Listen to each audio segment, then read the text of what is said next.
여러분, 안녕하세요. 오늘부터 본격적으로 2학기 수업을 진행해 보도록 하겠습니다.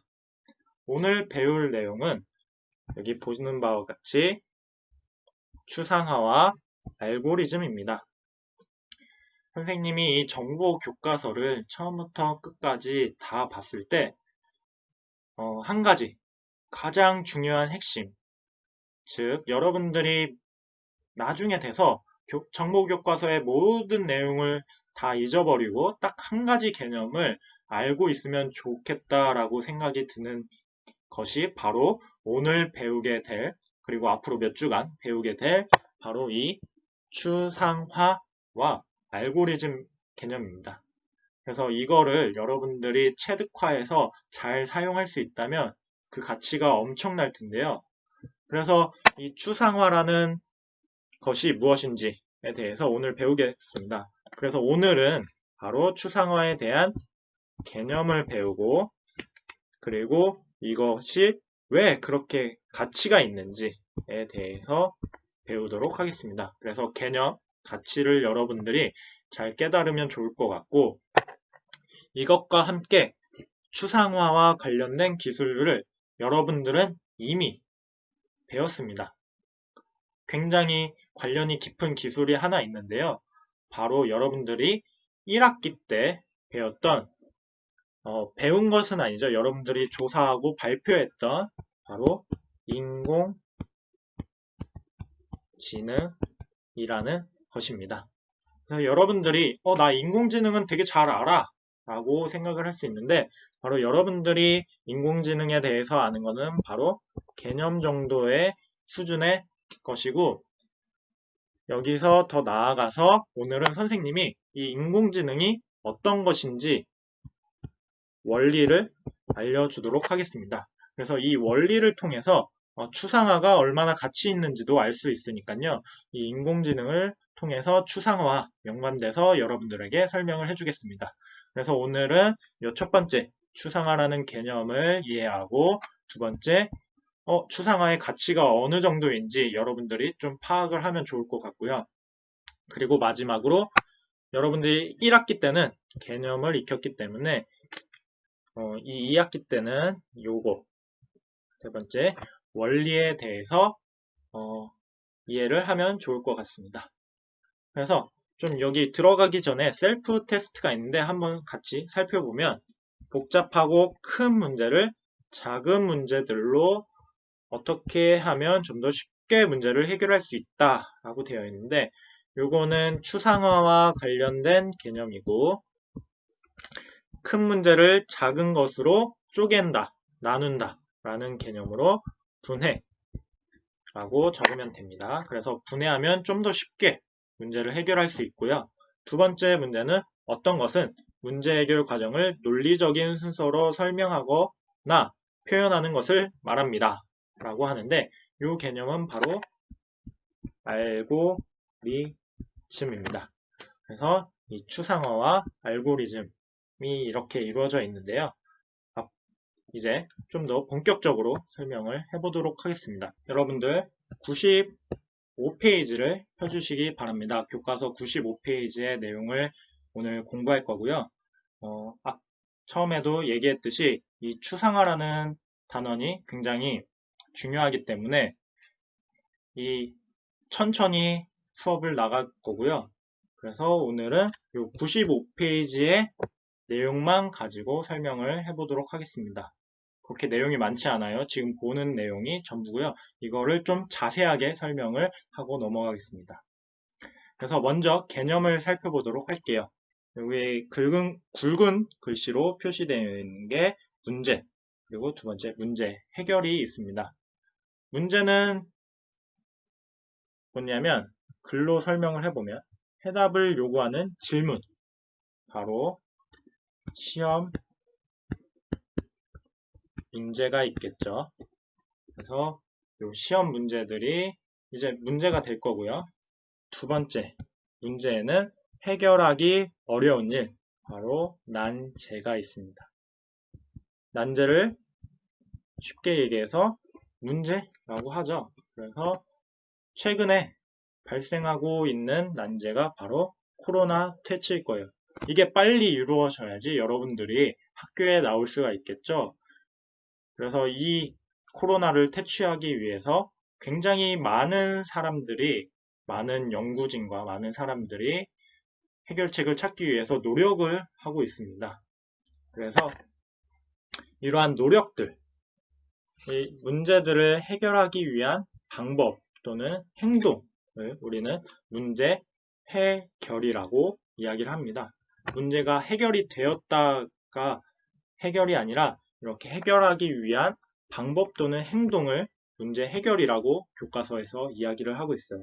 그래서 여러분들이 문제를 만나게 되면 문제 해결을 하려고 노력을 할 거고 마침내 해결이 이루어지겠죠. 그래서 이제 문제 해결, 해결의 단계로 진행이 될 겁니다. 보면은 문제를 해결하는 과정에는 굉장히 여러 가지가 있겠죠. 그래서 그거에 따라서 서로 다른 결과를 얻을 수 있을 것입니다. 그리고 문제를 해결하는 방법도 굉장히 여러 가지가 있을 수 있겠죠. 근데 이때 어떤 방법으로 문제를 해결하느냐에 따라 문제를 해결하는 과정에 걸리는 시간이나 정확도에 많은 차이가 발생을 하게 될 것입니다. 그래서 시간, 정확도가 있는데요. 첫 번째 방법은 여러분들이 문제를 풀 때 시간이 없는 거예요. 그래서 그냥 빨리 풀고 대충대충 빨리 푸는 방법이 있을 것입니다. 그때는 시간은 굉장히 단축이 될 거예요. 대충대충 풀었기 때문에. 반면에 정확도는 굉장히 떨어지겠죠. 반대로 두 번째는 여러분들이 가진 시간이 굉장히 많아요. 그래서 그 문제를 풀기 위해서 그 시간들을 다 쓸 수가 있는 거예요. 그래서 검토를 하고 검산을 하고 여러 가지 안전장치를 통해서 정확도를 높이게 됩니다. 그래서 시간은 굉장히 오래 걸리지만 반면에 정확도도 굉장히 높아질 거예요. 근데 가장 효율적이고 가장 핵심, 우리가 원하는 결과는 바로 시간은 최소화하면서 정확도는 높이는 것일 것입니다. 요 세 번째를 우리가 가장 원하는 거겠죠. 그래서 이 세 번째를 얻기 위해서 하는 활동이 바로 추상화입니다. 일반적으로 문제를 해결하기 위해서 먼저 문제를 이해하고 분석하여 중요한 요소를 찾는 과정이 중요합니다. 추상화를 하는 과정 중에 가장 먼저 하는 것이 바로 이 중요한 요소를 찾는 과정이고요. 이 과정이 끝났다면 추상화는 뭐냐면 이러한 과정을 통해서 해결해야 할 문제의 복잡성을 효과적으로 줄이는 과정을 말합니다. 그래서 중요한 요소를 찾는 것이 중요한데 이 코로나라는 것도 굉장히 우리가 미지의 것이기 때문에 접근해야 할 것들이 굉장히 많습니다. 그 중에서 우리가 핵심적으로 바라봐야 될 게 무엇인지를 알 수 있다면 시간을 굉장히 단축시킬 수 있겠죠. 그것만 바라보면 되기 때문에 즉 이 추상화를 통해서 문제의 복잡성을 줄여서 문제를 해결하는 시간을 단축을 시킵니다. 그리고 단축을 시키는 대신에 시간은 단축을 시키고 정확도는 높이는 과정을 거치게 됩니다.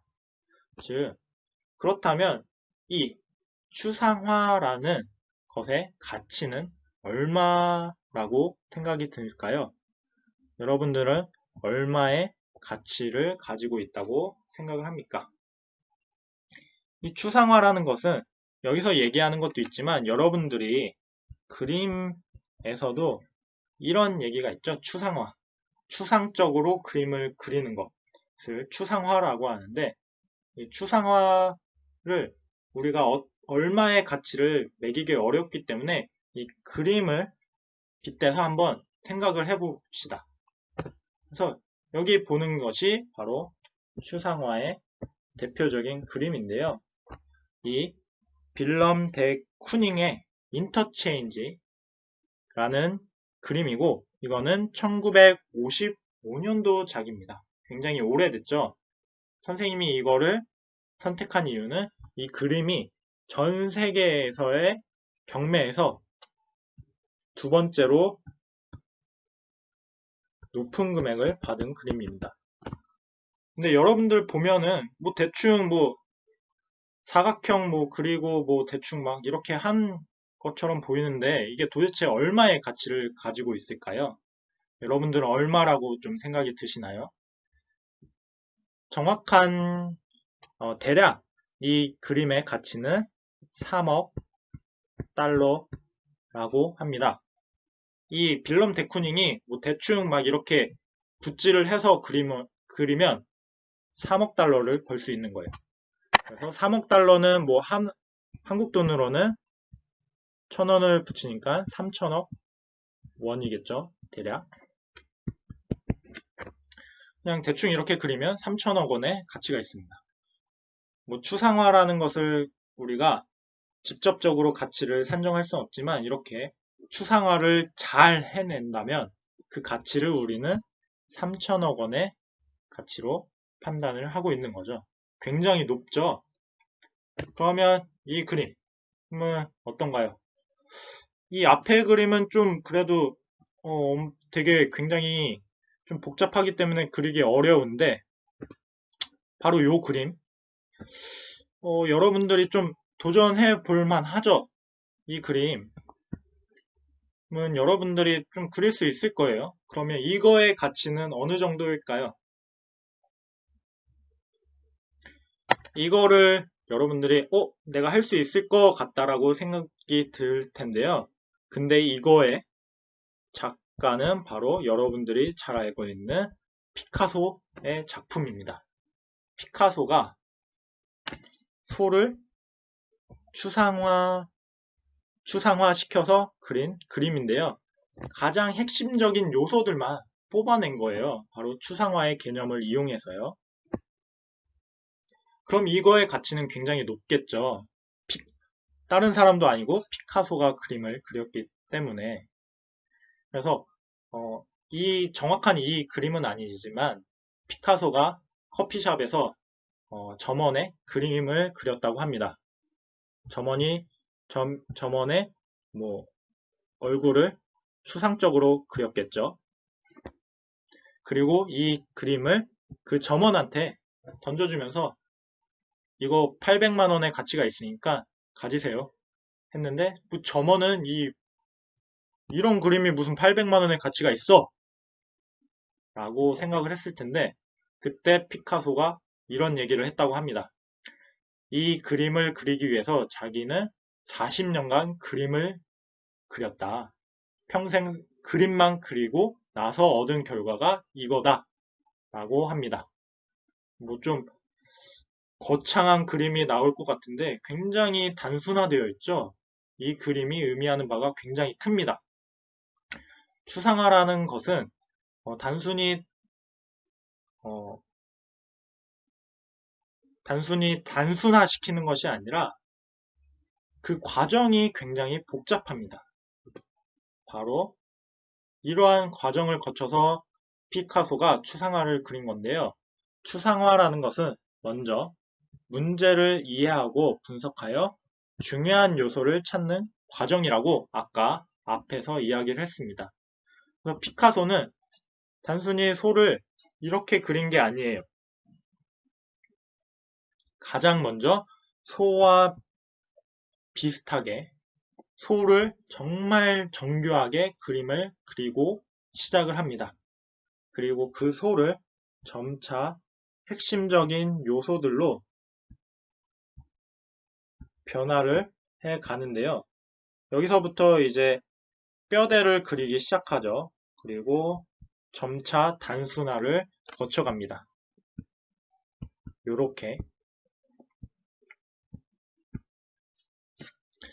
자, 어때요?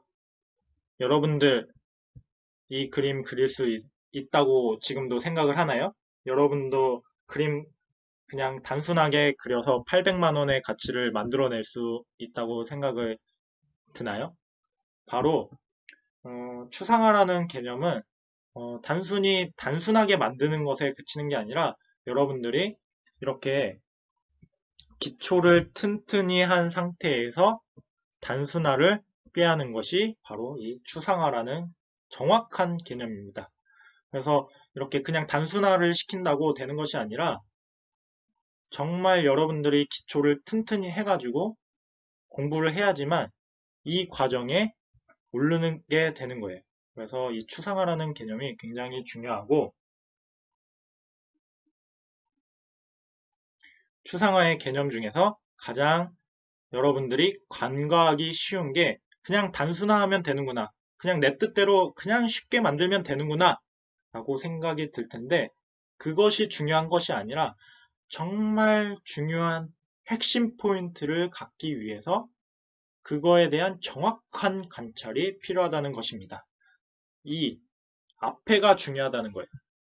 중요한 요소를 찾는 것도 중요하지만 문제를 정확하게 분석을 하는 것이 굉장히 중요하다는 것입니다. 그래서 이러한 것들을 이제 다음 시간에 차차 하게 될 거고요. 이제 추상화라는 개념이 어느 정도 잡혔을 거예요. 앞에서 이제 추상화라는 개념이 관련된 게 기술이 인공지능이라고 이야기를 했습니다. 즉, 인공지능도 이러한 추상화 기술을 도입해서 코로나를 해결하고자 하고 있어요. 그 대표적인 예가 이렇게 딥러닝을 이용해서 가장 먼저 코로나19의 단백질 모델을 만들어냈습니다. 그래서 여러분들이 코로나와 관련된 기사들을 보면은 이런 단백질을 인용한 기사들이 종종 볼 수 있었을 겁니다. 그게 다른 과학자가 그린 게 아니라 이 인공지능을 이용해서 이러한 것은 이러한 모양을 띌 것이다 라고 예측을 해서 내놓은 것이고요. 이거에 대해서는 정확한 증명을 아직은 할 수가 없어요. 코로나가 정말 어떻게 되어 있는지 알 수가 없기 때문에 증명은 불가능해서 이게 정답이다 라고 얘기는 할 수 없지만 이거라고 예측을 하고 지금 문제에 접근을 하고 있습니다.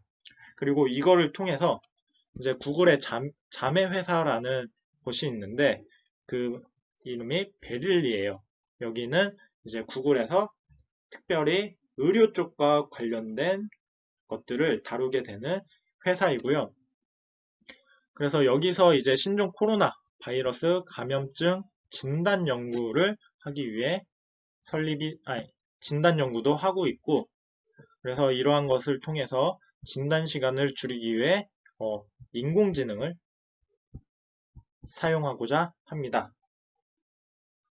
즉, 인공지능이 개발되기 전에는 그냥 사람들이 문제를 풀려고 했어요. 하지만 이 인공지능이 나온 이후에는 사람들이 어떤 문제를 맞닥뜨렸을 때 그거를 해결하기 위한 방법으로 인공지능을 쓰기 시작했습니다. 그래서 인공지능이라는 개념이 굉장히 중요한데요. 왜 사람이 직접 문제를 풀지 않고 인공지능을 사용할까? 더 좋기 때문에 그렇겠죠. 그리고 인공지능 사람이 하는 것보다 기계를 시키는 게 편하잖아요. 라고 할 수 있습니다. 근데 그 이유가 정확하게 이 인공지능의 원리를 듣게 되면 정확하게 왜 사람이 인공지능을 도구로 사용해서 문제를 풀려고 할까를 알게 될 겁니다. 그래서 이 다음에 인공지능의 원리를 설명하면서 추상화가 어떻게 이루어지는지 한번 살펴보도록 할게요. 자, 그러면 인공지능의 원리를 통해서 추상화를 한번 설명해 보도록 하겠습니다. 추상화라는 것은 이미 여러분들 머릿속에서 이루어지고 있는 과정인데요. 바로 복잡한 문제를 단순한 기준을 통해서 나누게 되는 것입니다. 그래서 어떤 문제를 공부해서 두 가지의 경우에 상황을 알게 되었다고 해볼게요. 파란색은 정답의 상황이고 주황색은 오답의 상황입니다. 이 정답과 오답을 나누는 기준을 한번 정해보세요. 직선으로, 단순한 형태인 직선으로 한번 나눠보세요. 그러면 어떤 친구들은 이렇게 나누는 친구도 있고 어떤 친구는 이렇게 나누는 친구들도 있을 거예요. 어떤 친구는 이렇게 나누는 친구도 있을 거고. 가장 수학적인 정답에 가까운 선분은 바로 이 두 선을 연결하고 수직 이등분선을 긋는 게 가장 정답에 가까운, 수학에서 가장 정답에 가까울 거예요. 그러면 이렇게 나누면 나는 완벽하게 끝났네 라고 할 수가 있을 거예요. 어떤 친구들은 문제 하나 풀고 다 끝났다 라고 생각을 할 텐데 그러면 절대 안 됩니다. 여러 문제를 풀어봐야 돼요. 왜냐하면 바로 이러한 상황이 발생하기 때문입니다. 즉 여러분들이 단순하게 몇 문제 풀고 끝냈을 때 선생님들이 내는 부분이 바로 이런 부분이에요. 이렇게 헷갈리는 부분. 그래서 이런 문제를 냈을 때 여러분들이 어렵다라고 생각이 드는 거고 많이 푼 친구들은 이 기준선이 이렇게 변경이 될 거예요. 즉 이거를 여러분들 머릿속에서 계속 이루어지게 됩니다. 추상화 과정이 이루어지는 거죠. 그러면 수학적으로는 어떻게 되냐면 요거의 평균이 여기 있구나. 요거의 평균은 여기 있네.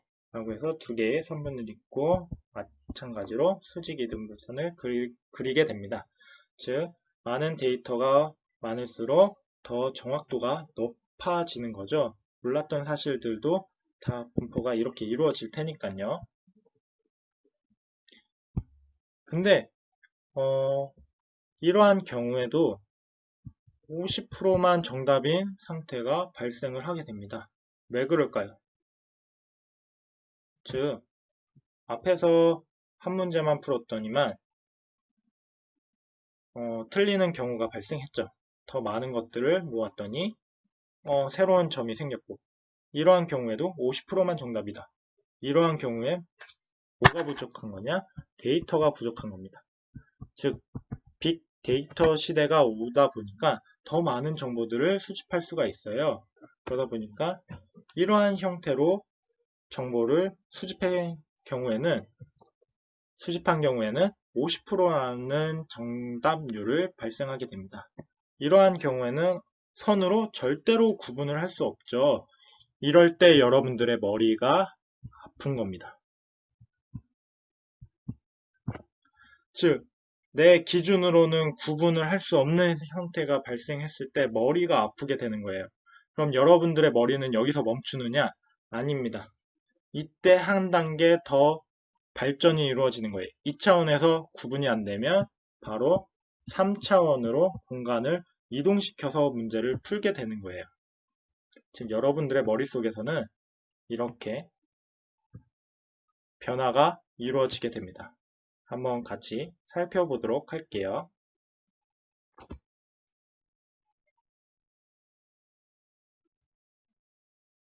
앞에서 본 것처럼 이렇게 점의 분포가 있을 때 여러분들 헷갈릴 때 이렇게 머리가 아파서 아픈 이후에 이런 식으로 분포가 변형이 됩니다.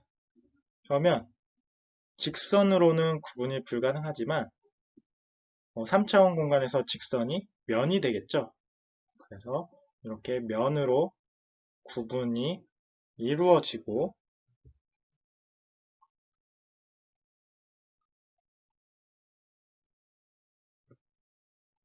이거를 다시 원래대로 복구를 하니까 이러한 원의 형태가 만들어진다는 거예요. 아까 동영상에 보였듯이 여러분들의 뇌는 바로 머리가 아픔으로써 다른 차원으로 공간을 이동시킵니다. 근데 이러한 과정이 여러분들한테 굉장히 자연스럽게 이루어지는 거예요. 그래서 더 복잡한 내용도 머리가 좀 아픔으로써 해결을 하게 되는 거죠. 근데 문제는 이걸 수학적으로 풀기가 굉장히 어려워요. 그래서 수학적인 모델로 이 문제를 풀려고 했더니 잘 안 되는데 그거를 해결한 방법이 바로 인공지능입니다. 그래서 인공지능은 이러한 추상화의 과정을 굉장히 잘하는 기술이에요. 그래서 더 복잡한 데이터의 형태도 여러분들의 뇌처럼 더 유연하게 문제를 풀 수 있는 거죠. 자, 그러면 인공지능을 한번 정리해 볼게요.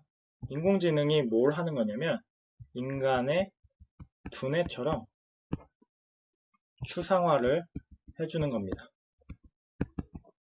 즉, 복잡한 데이터의 분포를 굉장히 단순한 형태의 선으로 구분을 지어주는 거죠. 복잡한 것을 단순하게 나누어 주는 게 바로 추상화의 과정입니다. 복잡한 문제를 쉽게 해결하기 위해서 불필요한 건 나누는 것인데요. 즉, 사람도 데이터를 받아들이고 그것을 결과를 내게 될 겁니다. 그거는 이것이 정답이다, 오답이다는 여러분들이 나눈 기준선에 의해서 나올 거예요. 인공지능도 마찬가지입니다. 데이터를 넣어주기만 하면 얘가 알아서 이 기준선을 찾고 그것을 결과로서 얘기를 해주는 거예요. 그게 정답이다, 오답이다. 즉, 이 추상화를 만드는 것을 바로 인공지능이라고 합니다.